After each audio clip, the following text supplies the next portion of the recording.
ક્રિપ્ટોકરન્સીમાં રોકાણની લોભામણી લાલચ આપી સુરતના નાના વરાછાના ડોક્ટર સહિત તેમના પરિવાર મિત્રોને 4.23 કરોડનો ચૂનો ચોપડવાના કેસમાં ઇકોસેલ ક્રાઇમ બ્રાન્ચ અંજાર અને ભાદરની દંપતીની ધરપકડ કરી છે.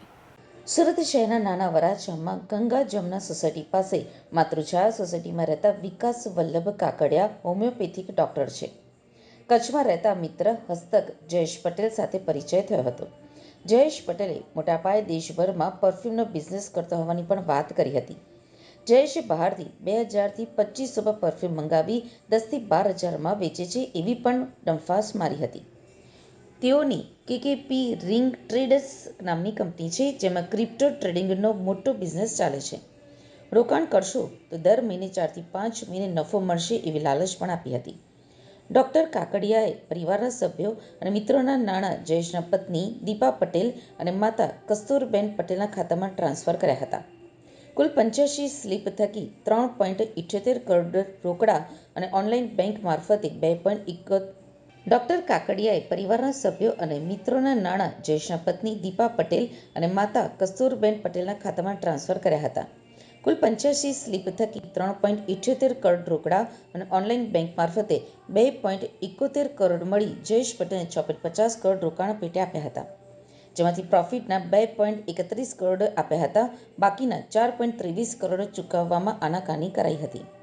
જયેશે એમઆઈ કંપનીનો ફોન આપી ઓફલાઈન બિટકોઇન વોલેટમાં 5 બિટકોઇન સિક્યુરિટી પેટે આપ્યા હોવાનો ઝાંસો આપ્યો હતો, જે એપ ચેક કરાવતા ફેક હોવાનું માલુમ પડ્યું હતું. ગત વર્ષે નવરાત્રિમાં જયેશના ઘરે જઈ ઉઘરાણી કરી તો જયેશ, તેની માતા અને પત્નીએ એલફેલ બોલી ધાક ધમકી આપી તેઓને તગડી મૂક્યા હતા. છેતરપિંડીનો અહેસાસ થતાં ડોક્ટર કાકડિયાએ ક્રાઇમ બ્રાન્ચની આર્થિક ગુના નિવારણ શાખામાં જયેશ પટેલ, તેની પત્ની દીપા અને માતા કસ્તુરબેન સામે રૂપિયા 4.23 કરોડની ઠગાઈનો ગુનો નોંધ્યો હતો. જે કેસમાં ઇકોસેલે ગતરોજ જયેશ હસમુખ પટેલ ભાદાણી અને તેની પત્ની દીપાની ધરપકડ કરી હતી. સુરત શહેર પોલીસ ઇકોનોમિક ઓફેન્સીસ વિંગ આર્થિક ગુના નિવારણ શાખા એના દ્વારા એક ફરિયાદ દાખલ કરવામાં આવી હતી 19 સપ્ટેમ્બરના રોજ. બનાવની હકીકત એવી છે કે વિકાસભાઈ નામના જે એક ફરિયાદી છે, એમણે herbal life care, weight loss અને ડાયટ એના અનુસંધાને બધા પ્રોડક્ટ્સ બધાને આપતા હતા. એમાં એમની સંપર્ક એમના મિત્ર મારફતે એક જયેશભાઈ નામના વ્યક્તિ જે અંજાર ગાંધીધામના છે એની સાથે સંપર્ક થયો હતો. જયેશભાઈએ હર્બલ કેરની અલગ અલગ પ્રોડક્ટ્સ માટે ફરિયાદી સાથે વાતચીત કરી હતી અને જ્યારે એમની સાથે સારા સંબંધો બંધાઈ ગયા એમના મિત્રતાના, તે પછી જયેશભાઈએ ફરિયાદીને એવું કહ્યું હતું કે અમે લોકો અલગ અલગ કંપનીઓ ચલાવીએ છીએ. દ્વારકા ગ્રુપ પરફ્યુમ નામની કંપની અમારી છે, સાથે સાથે આરડી ઇન્ફોટેક નામની કંપની, એના દ્વારા અમે ગવર્મેન્ટના કોમ્પ્યુટર ક્લાસીસના કોન્ટ્રાક્ટ લેતા હોઈએ છીએ. અને એની સાથે સાથે એણે કેકેપી રિંગ નામની કંપનીનો પણ ઉલ્લેખ કર્યો હતો, જેના દ્વારા અલગ અલગ રોકાણ ઇન્વેસ્ટમેન્ટ કરતા હોઈએ છીએ એમ.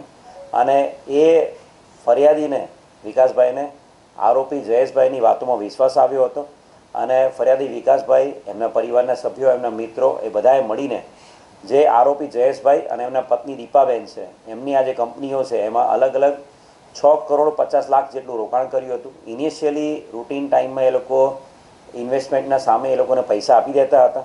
ટોટલ 6,50,00,000ની સામે અત્યાર સુધીમાં એમણે ફક્ત 2,26,00,000 રૂપિયા રિકવર થયા છે અને 4,23,80,000 એટલે અંદાજિત 4,24,00,000 રૂપિયા જેટલું એમનું અમાઉન્ટ પેન્ડિંગ હતી.